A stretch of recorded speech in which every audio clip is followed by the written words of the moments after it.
Euskaraturiko edo euskaraz eginiko bideojokoen ezagutza eta zabalkundea bultzatzeko, hainbat ekimen ezberdin egiten dira urtean zehar.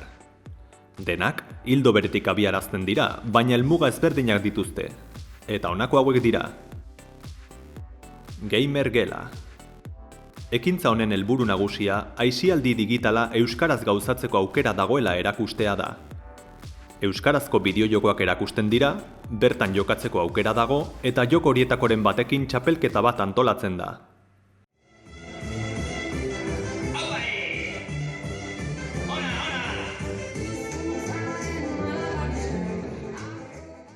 Egoki ikusten den kasuetan ere, hainbat hitzaldi praktiko izaten dira. Kabiagunea. Aspaldi honetan, Durangoko azokaren gune honetan izaten dugu urteroko hitzordua. Bertan, urtean zehar euskaratu ditugun edota euskaraz argitaratu diren joko berrien erakusleioa prestatzen dugu. Gamer gune bat dela esan genezake, baina ekimen berezia dugu. Komunitateko kideok bildu eta egun osoko topaketa bat egiteaz gain, gure urteko lana erakusteko modu bat ere bada. Hitzaldiak eta zuzeneko txapelketak izaten dira, baita era guztietako jokoekin gozatzeko eta lagun berriak egiteko aukera ere izan daiteke.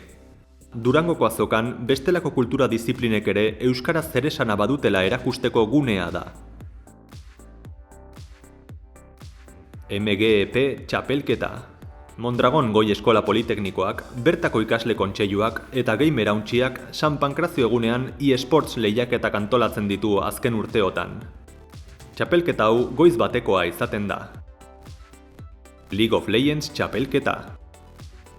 Orain dela ez aspaldi, Euskal Herri mailan gamer hauntxiak txapelketa bat sortu zuen, non bertan parte hartzeko baldintza komunikazio osoa euskaraz egitea zen. Eta txapelketa antolatzeko mundu mailan gehien jolasten den bideojoko aukeratu zuten, League of Legends. Jokoteknia. Jokoteknia jardunaldietan, euskal bideojokogintza industriako aditu, ikasle eta jokalariak batera jartzen ditu.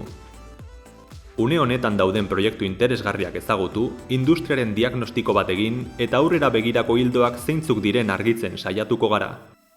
Eta, bide batez, euskarazko ekoizpenaren inguruko gaur egungo diagnosia eta prospektiba bat moldatzen ahaleginduko gara. Korrika virtuala. Minecraft euskal zerbitzaria daukagula aprobetxatuz, 20. korrika virtuala ospatu genuen, 360 graduko ikuspegia eta guzti.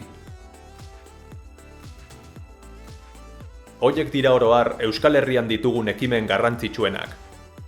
Ondo segi eta laster arte!